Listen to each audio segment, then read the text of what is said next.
जय माँ इंद्राक्षी, जय अम्बे। इंद्राक्षी धाम में दर्शकों, आप सभी का हम हार्दिक स्वागत करते हैं। आज के दिन जिन जातकों का जन्मदिवस है, मैरिज एनिवर्सरी है, उन सभी को हमारी तरफ से बहुत बहुत शुभकामनाएं। यदि व्यक्ति की हथेली में राहु, शनि और साथ में मंगल एक साथ बैठे हों, या आपकी जन्म पत्रिका में हो या बच्चों की जन्म पत्रिका में हो, तो ये योग बड़ा ही घातक होता है। ये योग कहाँ हो तो इससे क्या नुकसान है ये नुकसान वाला ही योग, इसको ज़रूर सुनिएगा। कई बार आप परेशान हो जाते हैं, कहीं आपके बच्चे पढ़ नहीं पा रहे हैं, डिप्रेशन में जा रहे हैं, या आपकी कुंडली में या आपकी हथेली में ऐसा योग है, तो उसका निवारण क्या हो सकता है और उसका कारण क्या होता है, ये सारी जानकारी इस अंक में हम आपको देने वाले हैं। आइए पहले आज का हम पंचांग देखें। 18 जनवरी सन 2024, दिन बृहस्पतिवार, संवत 2080, पौष मास, शुक्ल पक्ष, तिथि अष्टमी, नक्षत्र अश्विनी, राहु काल 1:30 से 3, दिशा सूल दक्षिण दिशा। यदि किसी भी जातक की हथेली में राहु, मंगल और साथ में सूर्य, एक तो ये योग होता है, और इसी के साथ साथ एक हम दूसरा योग जिसकी आज हम जिक्र कर रहे थे आपसे, शनि, राहु और साथ में मंगल। यहाँ सूर्य अभी हम नहीं लेंगे, 3 को मान के चलें, राहु, शनि और मंगल। यदि किसी भी जातक की जन्म पत्रिका हो और उसके तीसरे भाव में, कुंडली का तीसरा भाव, अभी हाथ भी समझाऊंगा आपको, कुंडली का तीसरा भाव, कुंडली का पंचम भाव, 2 बातें ध्यान रखना। अगर किसी भी जातक की जन्म पत्रिका में तृतीय और पंचम में ये योग बना होगा तो दिमाग की स्थिति को कमज़ोर बनाएगा, व्यक्ति में डर उत्पन्न करेगा, और कहीं ना कहीं ऐसे व्यक्ति हमने कुछ चिड़चिड़े स्वभाव के और कुछ डिप्रेशन में जाते हुए व्यक्तियों को देखा है। सेम यही योग यदि किसी व्यक्ति की हथेली में हो, क्योंकि सभी के पास कुंडलियाँ नहीं होती, सभी की, बहुत लोगों को तो डेट ऑफ बर्थ में भी कन्फ्यूज़न रहता है, समय में रहता है।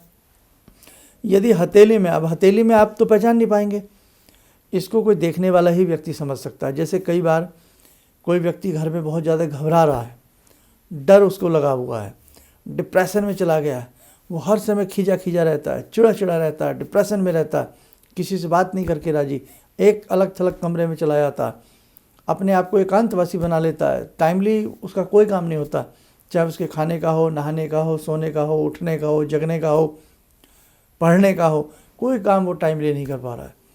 तो आप माने ना माने, उसकी हथेली में ये योग बना हुआ है। अब हथेली में कैसे बनता है साहब, देखो है तो सब प्रारब्ध का ही खेल, लेकिन शनि के साथ मंगल का बैठना अपोजिट है और मंगल के साथ शनि का बैठना अपोजिट है, गलत है। ऐसे ही राहु के साथ मंगल का बैठना, अब यहाँ 2 ग्रह ऐसे आ गए जो मंगल के एकदम अपोजिट हैं। कौन से? राहु मंगल के अपोजिट है, शनि मंगल के अपोजिट है। तो यदि इसका प्रभाव, इस युति का प्रभाव आपके चंद्रमा पर आ जाए, यहाँ ये चंद्रमा होता है, इसका प्रभाव, तीनों ग्रहों का प्रभाव आपके चंद्रमा पर आ जाए, तो आप माने न माने वो व्यक्ति डिप्रेशन का शिकार होगा। उस स्थिति में उस व्यक्ति को एक अच्छे डॉक्टर की आवश्यकता है, उस व्यक्ति को बहुत अच्छी एक सहानुभूति की आवश्यकता है, और उस व्यक्ति को उस समय में अच्छे उपायों की आवश्यकता है। कई बार वो डिप्रेशन में वो व्यक्ति है डिप्रेशन में, तो हमें बहुत लोगों को लगेगा कई बार इसके ऊपर भूत प्रेत तो नहीं, कहीं ऊपरी साया तो नहीं, और हम झाड़ फूक के चक्कर में पड़ के हम अपना समय बर्बाद करेंगे और उस व्यक्ति को और हम बद से बदतर स्थिति में ले आएंगे। तो देखो भैया, मेडिकल ट्रीटमेंट भी अपनी जगह एक बहुत बड़ा सहारा होता है। इसलिए सबसे पहले जब भी आपको लगे कि आपका कोई व्यक्ति हद से ज़्यादा आवेग में है, हद से ज़्यादा उसकी दुनिया अलग थलग हो गई है, तो कहीं ना कहीं उसे किसी अच्छे डॉक्टर को दिखाइएगा, उसको चेक कराइएगा। और कई बार तो ऐसी स्थिति होती है कि इस प्रकार के जो व्यक्ति होते हैं वो मेडिसिन लेने से कतराते हैं, डॉक्टर के पास जाने से कतराते हैं। आप उनके मस्तक पे कोई तिलक लगाना चाहते हैं, पूजा पाठ में सम्मिलित उनको करना चाहते हैं, उनको मंदिर ले जाना चाहते हैं, तो वो दूर दूर भागेंगे, सम्मिलित नहीं होंगे। तो ऐसी स्थिति में आप उनके लिए क्या करेंगे वो भी मैं आपको बताऊंगा, आगे भी सुनो। यही योग की युति आपकी हथेली में तो है, लेकिन इन तीनों ग्रहों का झुकाव, अब आप बहुत लोग कहेंगे शर्मा जी हमें कोई स्केच के माध्यम से, बोर्ड के माध्यम से समझाओ। तो बेटा ये देखो, ये एक भावना का सब्जेक्ट है, यहाँ तो इसको आपको ऐसे ही समझना पड़ेगा। इन तीनों ग्रहों का झुकाव यदि बृहस्पति की तरफ चला जाए, ये जुपिटर होता है, यहाँ पर इसके नीचे मंगल है, ठीक है, यहाँ ये ऊपर की तरफ शनि है, मध्य में राहु है। इन तीनों माउंट का झुकाव आपके जुपिटर पर जाए, बृहस्पति के ऊपर आ जाए, आपकी प्रमोशन रुकेगी, आपको अच्छी जॉब नहीं मिलेगी, आप बहुत ज़्यादा दिक्कतों में फंसे रहेंगे। इन तीनों ग्रहों का झुकाव सूर्य की तरफ आ जाए तो कई बार व्यक्ति अपमान का सूचक होता है, कई बार व्यक्ति का बड़ा अपमान हो सकता है, मानहानि की वजह बन सकती है ये तीनों ग्रहों की युति। और उसी प्रकार से वो व्यक्ति बुझा बुझा रहेगा, खोया खोया रहेगा। और कई बार यदि इन तीनों ग्रहों का झुकाव आपके बृहस्पति के साथ साथ शुक्र पे आ जाए, दाम्पत्य जीवन में निरस्ता आएगी, दाम्पत्य जीवन में मनमुटाव होने की संभावना बन जाएगी। और यहाँ तक हमने देखा है कि कई बार तो परिवार विघटन की तरफ चला जाता है, कई बार तो नौबत कोर्ट कचहरी में पहुँच जाती है और व्यक्ति जहाँ दो पति पत्नी प्रेम से रह रहे हैं एकल ज़िंदगी जीने को मजबूर हो जाते हैं। कहने को भाव ये योग हर स्थिति में बुरा है, अच्छा नहीं है। कुंडली के पंचम में जाएगा, डिप्रेशन में डालेगा, याददाश्त को कमज़ोर करेगा, चिड़चिड़ापन करेगा, क्रोध करेगा। कुंडली के तृतीय में जाएगा, कुंडली का तीसरा भाव क्या होता है? पराक्रम है, जोश है, वीरता है, तो वीरता को शून्यता में ले आएगा। वो व्यक्ति बिल्कुल, आपको ऐसा लगेगा बिल्कुल ही इसको कुछ नहीं आता है, बिल्कुल ही दुनिया से उसका कट ऑफ सा हो गया है और वो व्यक्ति जैसे ज़िंदगी को हार बैठा हो। ये युति भी इस योग की होती है।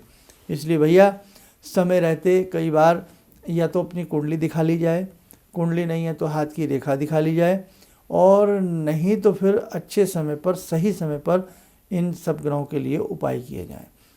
जिन साधकों की दैनिक साधनाएं उच्च कोटि की होती हैं, अच्छे से साधना करते हैं, गुरु की उंगली पकड़ करके साधना करते हैं, वहाँ ऐसे योग नहीं होते हैं। और हो भी जाएं तो ऐसे योगों का कोई प्रभाव नहीं आता।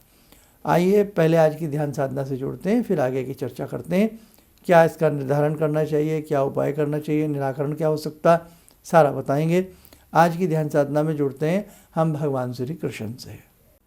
ॐ करारविन्दे न पदारविन्दं मुखारविन्दे विनिवेशयन्तं वटस्य पत्रस्य पुटे शयानं बालामुकुन्दं मनसा स्मरामि बालामुकुन्दं मनसा स्मरामि कस्तूरीतिलकं ललाटपटले वक्षस्थले कौस्तुभं नासाग्रे वरमौक्तिकं करतले वेणुकरे कङ्कणं सर्वाङ्गे हरिचन्दनं सुललितं कंठे च मुक्तावले गोपास्ति परिवेष्टितो विजयते गोपालचूडामणि शान्ताकारं भुजगशयनं पद्मनाभं सुरेशं विश्वाधारं गगनसदृशं मेघवर्णं शुभांगं लक्ष्मीकान्तं कमलनयनं योगवृद्ध्यानगम्यं वन्दे विष्णुं भवभयहरं सर्वलोकैकनाथं। कवच बना लें, ध्यान करें, श्री बांके बिहारी का शुभ आशीष हम सबके ऊपर बरस रहा है।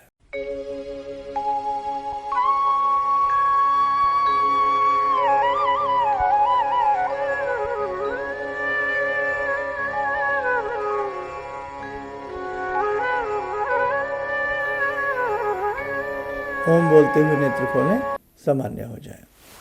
देखो साधकों, ऐसी स्थिति के लिए मैं आपको निराकरण बता रहा हूँ कि अगर आपको लगता है कि ऐसा कुछ मेरी जन्म पत्रिका में है, मेरी कुंडली में है, और मैं आजकल डिप्रेशन का शिकार हो रहा हूँ या मेरा मन बुझा बुझा सा रहता है, आपको प्रतिदिन एक तो हनुमान जी के दर्शन करने चाहिए और आपको वड़वानल स्तोत्र का पाठ करना चाहिए। वड़वानल स्तोत्र केवल एक बार पढ़ लें आप, और प्रत्येक रविवार के दिन गायत्री माता के 108 नाम या 1008 नाम पढ़िएगा। आपके जीवन में आपको चमत्कार मिलेगा। वास्तव में गायत्री की तो जितनी महिमा बताई जाए उतनी ही कम होती है, क्योंकि समस्त प्रकार के दुख की जो दवाई है वो गायत्री है। लेकिन गायत्री बड़े हिसाब से करें, सुलझे हुए तरीके से करें, मन से करें, तो इसका प्रभाव पहले ही दिन से प्रारंभ हो जाता है। दूसरे दिन नहीं, पहले ही दिन से प्रारंभ हो जाता है। और दूसरी बात यह है कि यदि ऐसा कहीं बच्चों को ना हो, किसी को ऐसा ना हो कि वो बच्चे पढ़ना छोड़ रहे हैं, बात नहीं मान रहे हैं बिल्कुल ही इस योग की वजह से, और आपने देख लिया है कि हमारे बच्चे की कुंडली में ऐसा योग है, अष्टम में आएगा, चाहे बड़ा हो बच्चा हो कोई भी हो, रोगों से उस व्यक्ति को भर देगा। और जब जब इन ग्रहों की अंतर्दशा या प्रतंत्र दशा में आपकी कुंडली जाएगी तो नाना भांति के रोग आपको सताने लगेंगे। आपको लगेगा एक के बाद एक बीमारी हमारा पीछा कर रही है। अब ऐसी स्थिति में भी आपको मृत्युंजय मंत्र की शरण लेनी पड़ेगी, या तो संजीवनी मंत्र आपको पढ़ना पड़ेगा। संजीवनी जो मृत्युंजय मंत्र होता है, क्या होता है, गायत्री मंत्र और मृत्युंजय मंत्र का मिक्स जो होता है उसे संजीवनी मंत्र कहते हैं। तो या तो आपको संजीवनी मंत्र पढ़ना पड़ेगा, या बीजात्मक महामृत्युंजय मंत्र जिसमें भू वाले बीज लगा करके जपा जाता है, वो आपको एक माला कम से कम 3 महीने तक जपनी पड़ेगी। आप ठीक हो जाएंगे। और यदि मृत संजीवनी मंत्र का सहारा लिया जाता है बच्चों के लिए, किसी के लिए, बहुत अच्छा उनको सुख मिलेगा और वो स्वस्थ होने लग जाएंगे। अब हम एक चीज़ इसमें और बता दें, गागर में सागर, चमेली के 5 फूल, ध्यान से सुन लो। अगर ये योग आपकी कुंडली में किसी भी भाव में हो, या हथेली में हो, या आपको ऐसा लगता जो हमने बताया, चमेली के 5 फूल और नुगदी के 2 लड्डू। अगर 2 लड्डू भाई कई बार पॉकेट अलाउ नहीं करती, क्योंकि 40 दिन का प्रयोग है ये, तो आप क्या करें, 2 केले ले सकते हैं, या नुगदी के 1 लड्डू भी ले सकते हैं। चमेली के 5 फूल होने चाहिए, नुगदी के 2 लड्डू या 1 लड्डू, बूंदी का जिसे कहते हैं, नुगदी बूंदी को कहते हैं, और साथ में धूप दीप लेकर के किसी भी हनुमान जी के मंदिर में जावें। शुक्ल पक्ष के मंगलवार की संध्या से शुरू करें, 40 दिन लगातार करें, और वहीं बैठ करके हनुमान चालीसा के पहले 5 बार पाठ करें, 5 बार पाठ। उसके बाद हनुमान चालीसा से एक दोहा है, दुर्गम काज जगत के जेते, सुगम अनुग्रह तुम रहते थे। दुर्गम काज जगत के जेते, सुगम अनुग्रह तुम रहते थे, इसका आप पाठ करें।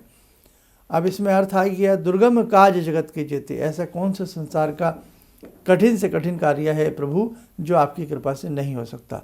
अर्थात जो समस्या आपके घर में चल रही हो इस योग की वजह से, बच्चों में हो, डिप्रेशन हो, कुछ भी हो, तो वो भगवान से भावनात्मक रूप में मांगे कि प्रभु मैं आपकी शरण में आया हूँ या आई हूँ, मेरा ये कार्य आपकी कृपा से सिद्ध हो, मेरे बच्चे स्वस्थ हों, मेरा परिवार में हंसी खुशी का माहौल आए, आमोद प्रमोद मेरे परिवार में हो, और ये जो योग जिसकी वजह से मेरा बच्चा या मैं, जो भी आप ऐसे भाव करेंगे, वो पीड़ित है, वो तुरंत ठीक होने लग जाएगा।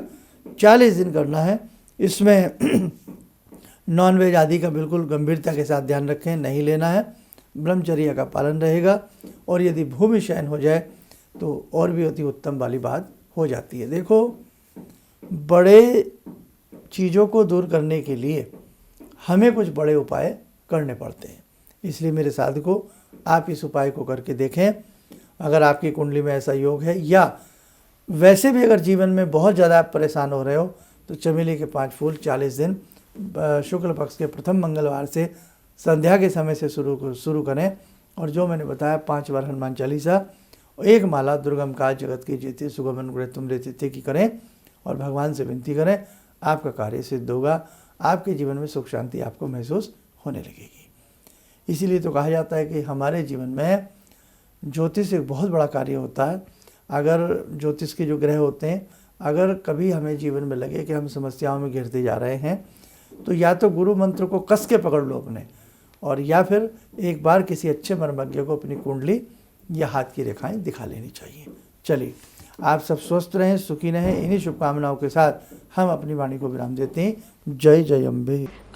हम लोग आपका प्रोग्राम शुरू ही किया था, अभी देखना, क्योंकि हम लोग बाहर से अभी साहिबाबाद ट्रांसफ़र हुए हैं, तो उसके बाद ऐसे ही एक दिन बैठी हुई थी, मेरी बेटी भी बैठी हुई थी।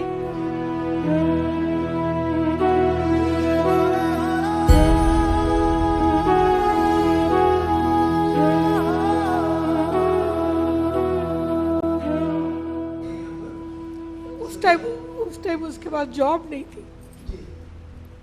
थोड़ा टाइम उसने जॉब छोड़ी, मैंने एकदम से बोला उसको कि तुम ये लगाओ फ़ोन, और पहली बार ही में ही उसका आपके साथ फ़ोन लग गया।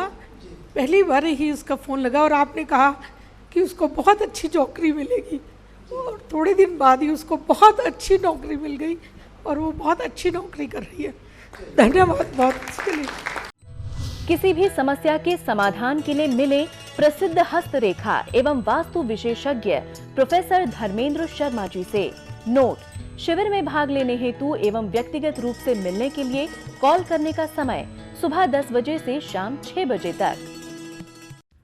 हमारे विभिन्न ज्ञानवर्धक कार्यक्रम देखने के लिए आप हमें अभी सब्सक्राइब करें, बेल आइकन को प्रेस करें ताकि आप देख सकें हमारा कार्यक्रम सबसे पहले।